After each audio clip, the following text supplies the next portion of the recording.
So, inilipat po natin ang pagiging prinsesa, Kalinga Princess, kay Joy Diwata. Kaya dun sa mga bago pa lang na supporters na mga love team, ayan, sana wag tayo mapanghusga kasi hindi natin kilala si Joy, hindi nyo nasubaybayan yung pagbablog sa kanya, na kung tutusin talaga namang napakalaki rin ang ambag ni Joy sa pagkakaroon ng Kalingap Angels. Kaya sana yung mga sumusuporta sa mga love team, hindi lang sa isang love team tayo sumuporta. Happy Mansari po sa Danjoy Love Team. Ayun mga kamamshi, ayun mga kalingap, bali ngayon is re-reactionan or panoorin na lang natin tong live ni Kuya Bal. Pero bago pala yan, congratulations and happy Mansari sa Danjoy. Ayan. At tapos meron pang napakagandang balita na nanggaling kay Kuya Bal. Ano ba to? Panoorin natin. Isang buwan na po mga kalingap ang Danjoy. Ayan ha. Papa Dan and Princess Joy Diwata. Ayun, yun yung magandang balita, di ba? Congratulations dahil 1 month sa rin na kayo, tapos ikaw na yung tinaguriang Princess Joy Diwata. Di ba kasi dati si Reyna, kaya lang kinuha na siya ng mama niya, wala tayong magagawa. Tapos ito, natuwa ako dahil ang pinalit is si Princess Joy Diwata. Princess Joy Diwata. PJD. PJD. Bakit po inilipat kay Joy Diwata ang Princess of Kalinga? Sapagkat wala na po si Reyna. Hinubad po namin yung pagiging prinsesa ni Reyna. Wala na. Idalis na po namin ang kanyang titulo as Kalinga Princess. Sapagkat si Reyna po ay kinuha na po ng kanyang magaling at mabait na ina. Si Melanie. So, inilipat po natin ang pagiging prinsesa, Kalinga Princess, kay Joy Diwata. PJD na yan. Ha? Na-promote po mga kalingap si Joy Diwata. Prinsesa na po. Princess Joy Diwata. Bagay sa kanya. Opo, di ba? Bagay na bagay po ang pagiging prinsesa ni Joy Diwata. Oh, ating pinapakan ang Danjoy. Wala na po, wala na. Hubad na. Umalis eh. Umalis yung dating prinsesa ng Kalinga. Princess Reyna. Wala na. Titulo na prinsesa. Na kay Joy Diwata na. Ganun talaga mga kaibigan ang buhay ng tao. Walang lifetime, walang forever. Sa mundong ibabaw. Subalit, sa palagay ko po, tatagal si Joy Diwata as Kalinga Princess. Kasi mabait yung nanay mo. Hindi mukhang pera. Yung mama ni Joy, mabait. Yes, totoo naman talaga. Kahit dinadaan ni Kuya Bal sa biro, totoo naman talaga na mabait si Nanay Imelda. Tsaka yung tiwala niya sa Kalingap talagang 100%. At kung matatandaan nyo, halos si Nanay Imelda lang yung kananayan na napabahayan na parang si Kuya Robin talagang asikaso sila. Yung mga gumagawa ng bahay, sila Kalingap Rab tuwing pupunta sila sa kanila. At kahit tapos na silang pabahayan, talagang nandyan pa rin sila para sa Kalingap. Pansinin nyo, doon sa mga nakasubaybay talaga kay Kalinga Prab. Diba halos ilang taon nang nagbablog si Kalinga Prab pero wala talaga nang maintain. Parang pabago-bago. Pero simula kay Joy, dahil kay Joy o kahit ano pa sabihin natin, doon nagsimula ang Kalingap Angels, nabuo ang samahan, na kahit tapos na pabahayan, patuloy pa rin ang grupo nila. Siguro may magre-react naman dito, baka sabihin na naman paano naging umpisa kay Joy. Kasi alam niyo po ba talaga, sa lahat ng Kalingap Angels, lahat naman sila viral, lahat naman sila talagang maraming sumuporta. Pero kung talaga nakasubaybay kayo, simula, tapos hanggang may vlog si Joy, talaga masasabi ko na si Joy yung pinaka malakas ang views kahit walang love team. Si Joy yung kauna-unahang beneficiary ni Kalinga Prab na nagpa-viral kay Kalinga Prab sa Facebook, kasi halos 2 araw pa lang lumipas, nag 10 million to 11 million views na. Baka ngayon nasa mahigit pa.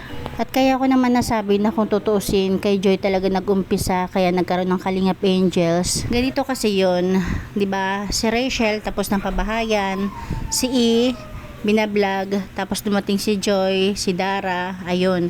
Tapos habang binablog ni Kalingap Prab si Joy, dahil gandang-ganda nga talaga sila kay Joy, naisipan ni Kalinga Prab na pagtagpuin yung apat, si Rachel, si E, si Joy, tapos si Dara. Tapos nung naisip ni Kalinga Prab na pagtagpuin nga yung apat, nabanggit ni Kalinga Prab na yun, tawagin na lang silang Kalingap Angels, o diba? Kaya nung pinagtagpo na yung apat, may title na sila, Kalingap Angels. Tapos kung mapapansin natin, wala na si Rachel sa Kalingap Angels kasi meron na siyang sariling channel. Kaya hindi na siya pwede sa Kalingap Angels kasi hindi na siya beneficiary ni Kalingap Prab. Pero change topic tayo, dito tayo kay Joy na naging isa ng prinsesa ng Kalingap, o diba? Bagay naman sa talaga kay Joy kasi deserve naman niya. Kasi kung tutusin talaga, simula nang dumating si Joy sa Kalingap, talagang viral siya.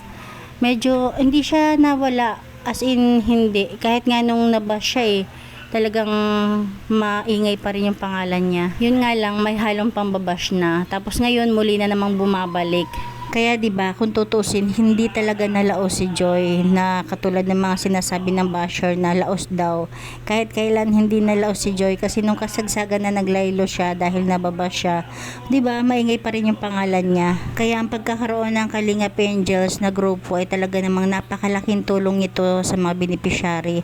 Kaya napakaswerte ng mga Kalingap Angels. Kaya dun sa mga bago pa lang na supporters ng mga love team, ayan, sana wag tayo mapanghusga. Kasi hindi natin kilala si Joy, hindi nyo nasubaybayan yung pagbablog sa kanya, na kung tutusin talaga namang napakalaki rin ang ambag ni Joy sa pagkakaroon ng Kalingap Angels.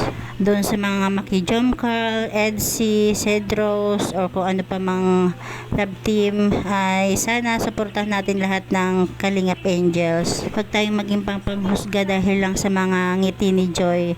Sadyang maganda lang kasi talaga si Joy, charming yung mukha niya, pero sa totoo lang, sa tingin ko, si Joy is natatago sa mga ngiti niya, pero medyo mahina rin talaga yung loob niya. Hindi siya yung tipong babaeng palaaway, talagang iiwas siya kung maaari. Kaya sana yung mga sumusuporta sa mga love team, hindi lang sa isang love team tayo sumuporta. Mas maganda kung susuporta tayo sa ama ng Kalingap, tapos sa anak, ayun, mas okay talaga. Para kahit anong man i-love team sa riyan niya o kung sino man is masuportahan din natin. At talagang mahal na mahal niya ang Kalingap. Di ba nung biniro siya ni Kalingap Prab, prank na hindi na magpo-vlog si Joy Diwata, si Princess Joy Diwata. Prank din ni Kalingap Prab. Umiyak siya. Umiyak. Ayaw niya po na mahiwalay si Princess Joy Diwata sa Kalingap. Ibig sabihin po, mga Kalingap, mga kaibigan, tatagal ang kanyang titulo as Kalingap Princess. Ayan. Yes, kasi talagang tinuring na nila nanay nila Joy na kapamilya ang Kalingap. Mama ni Rina, no? Wala na.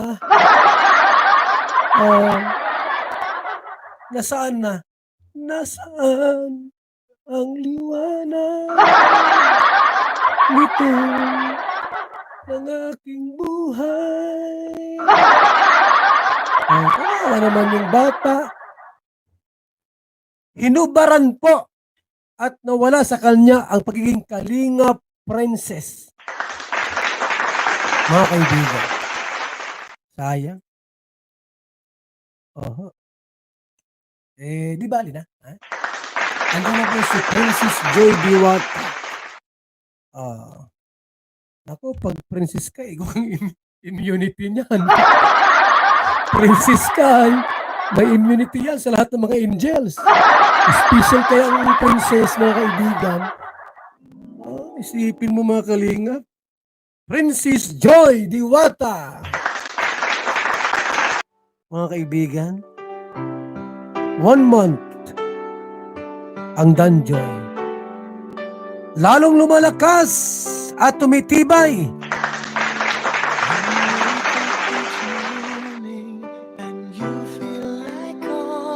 Ano yan? Princess Joy Diwata. Si Papa Dan, Prince Dan na yan.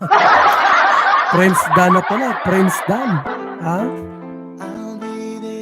For you. Grabe pong kilig mga kalinga. Yung pagod ka sa trabaho mo, uwi ka ng bahay, nanonood ka ng Danjoy ng buhay ko. Sa ngiti pa lang po nung dalawa, ni Papa Dan at ni Princess Joy Diwata, tanggal ang pagod niyo. Totoo po yan. Tanggal ang pagod niyo po, mga kalinga. Ha? Bagay na bagay po mga kaibigan, no? Pagkapagod ka po, galing ka sa trabaho, ganyan, sobrang pagod, mag-danjoy kayo. Tanggal ang pagod ninyo. Sureball po yan. Happy first month anniversary po ng Danjoy. Sa palagay ko po, tatagal po ang love team na ito. Alam niyo kung bakit po? Mabait yung mama. Yung mama ni Joy Diwata po, ni Princess Joy Diwata. Princess Joy Diwata, napakabait. Talagang ang puso ay kalinga. Yung papa naman ni Papa Dan, mabait din po yun. Si Kuya Brooks, Danjoy po yan. Huwag kayong mag-alala. Yan po ay Danjoy. Si Kuya Brooks. Bagay na bagay po sila.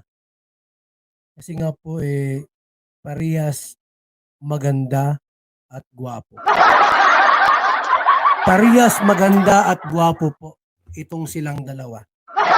Walang biro. Si Papa Dan, gwapo. Sa mga ngiti pa lang po, mabibighani ka talaga dito. Si Joy Diwata po ay maganda. Super ganda po yan.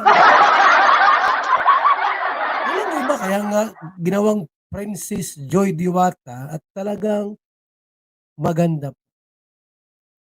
Maganda. Walang katulad ang Danjoy. Ayan mga kamamshi, hanggang dyan na lang ating kunting share. Talaga namang natutuwa ako dahil ang ating Joy, ang aking talagang pinaka first love sa Angels, kasi siya talaga yung unang-unang halos sabay kami nang dumating sa Kalingap. Siya yung unang-unang reaksyonan. Pero dahil marami na sila, Kalingap Angels, lahat sila is gusto ko, lahat sila mababait, may mga angking ganda, iba-ibang kanilang ganda, at iba-ibang kanilang katangian. At sana bilang magulang, bilang babae, is maunawaan natin sila. Halin natin ang mga Kalingap Angels kasi unang-una hindi naman natin sila kilala, at saka bilang tulong na lang din, suportahan natin ang mga vlog ni Kalingap Rab para sa kanilang kinabukasan. At hindi lang para sa kanila, sa lahat na matutulungan ni Kalingap Rab. Ayan lang, thank you for watching. God bless you all and Jesus loves you.